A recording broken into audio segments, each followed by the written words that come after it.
माझा मराठी बोलू कौतुके, परी अमृतातही पैजा जिंके. अशा मराठीचा अभिमान सांगणाऱ्या संत ज्ञानेश्वरांच्या छोट्या बहिणीची म्हणजेच मुक्ताईची मी एक गोष्ट आज तुम्हाला सांगणार आहे. वेळ दुपारची. ज्ञानेश्वर माधुकरी मागत होते. जोईत थोडेसे पीठ होते, पण 4 भावंडांना पुरेसे नव्हते.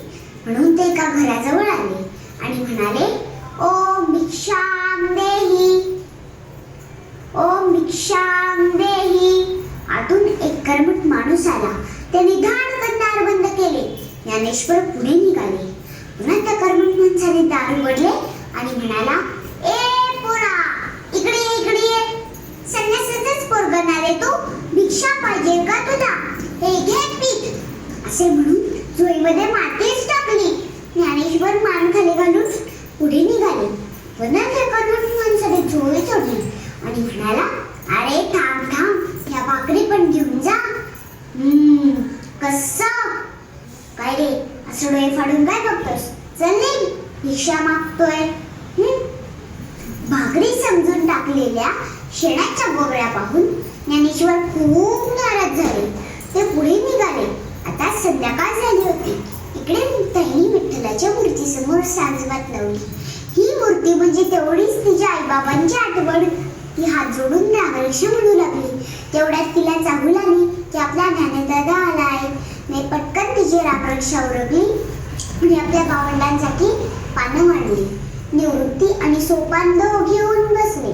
तेव्हा तिने विचारले, अरे हे काय, दोघेच कसे? ज्ञानदादा कुठे? त्याला भूक नाहीये म्हणत होतो. सोपानाने उत्तर दिलं, भूक नसायला काय झालं? थांब, मीच बोलावून म्हणते त्याला. असे म्हणून मुक्ता उठून खोपट्यात गेली. हे खोपट म्हणजेच या ज्ञानदादाची एकांत जागा. गवत रचलेल्या जागेत तो लहरी देवा लावून बसायचा.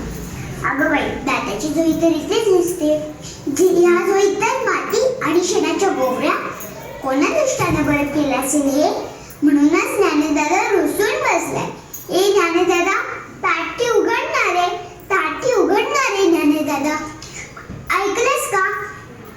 चिंता क्रोध मागे सारा, ताटी उघडा ज्ञानेश्वरा. योगी पावन मनाचा, साया अपराध जनांचा.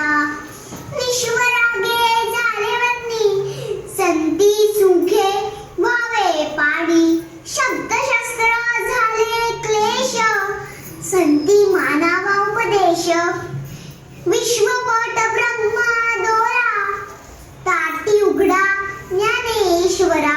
ए ज्ञानदादा, कोणी जर आपल्याशी वाईट वागले तर त्यांना क्षमा करावी हे तूच सांगतोस ना? आणि आज स्वतःच रागावून बसलायस. अरे त्या जोईत तर माती टाकणाऱ्यांची बुद्धी भ्रष्ट झाली असणार, पण तू का कष्टी होतोयस? अरे जिथे शेत उगवतं तिथे तण असायचेच. जिथे फुले फुलतात तिकडे काटे खुपायचेच. जिथे केवढा फुलतो तिकडे नाम लिहायचेच. असं रे काय दादा, सारं जग जरी आगीसारखं दाहक झालं तरी आपण संतांनी मात्र पाण्यासारखं शीतल असायला हवं. दातांनी जीभ चावली म्हणून कोणी बत्तीशी तोडतं काय? अरे या उर्मट लोकांमुळे तर साऱ्या जगावर का रुसायचं? तुम्हा संत मंडळींवर तर खूप मोठी जबाबदारी आहे. तुम्ही उभ्या विश्वाला धारायला हवं. हे मी सांगायला पाहिजे का रे ज्ञानदादा तुला? एकदा मुले रे मी ज्ञानदादा, फार तुले रे माझे. तुला तुझ्या बहिणीची दया नाही येत का रे? विसर आले राग, क्षमा कर या लोकांना. तुझ्यावर जीवापाड प्रेम करणाऱ्या ह्या दिनदुबळ्या लोकांसाठी दारुगड, अंधारात चाच पडणाऱ्या समाजासाठी दारुगड, ज्ञानाचे दिवे लावण्यासाठी दारुगड, जे सामर्थ्य दाखवण्यासाठी दारुगड. ताटी उघडा ज्ञानेश्वरा, ताटी उघडा. तुम्ही तरुणी विश्वतारा, ताटी उघडा ज्ञानेश्वरा. विश्व कल्याणासाठी करीत असलेले साध ऐकून ज्ञानेश्वर खळबळून जागे झाले. मुक्ताईने त्यांच्या आयुष्यातील पसरलेला नैराश्याचा काळोख दूर केला. त्यांनी धावत येऊन दार उघडले. त्या दारात उभ्या असलेल्या छोट्या मुक्ताईला उचलून घेतले आणि म्हणाले, मुक्ता, तू आज माझी उद्धार करती झालीयस. तू मला संतांच्या ठळीस आहेस. मला आता विश्वकल्याणाच्या कार्यात भाग घ्यायचा आहे. खरोखरच मुक्ताईने प्रत्यक्ष जीवनात अध्यात्म कसे जगावे हे ज्ञानेश्वरांना दाखवून दिले. आपणही मुक्ताईकडे सर्वांसाठी एक मागणी मागूया.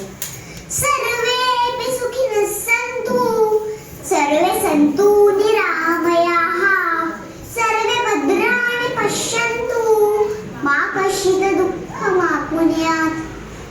धन्यवाद.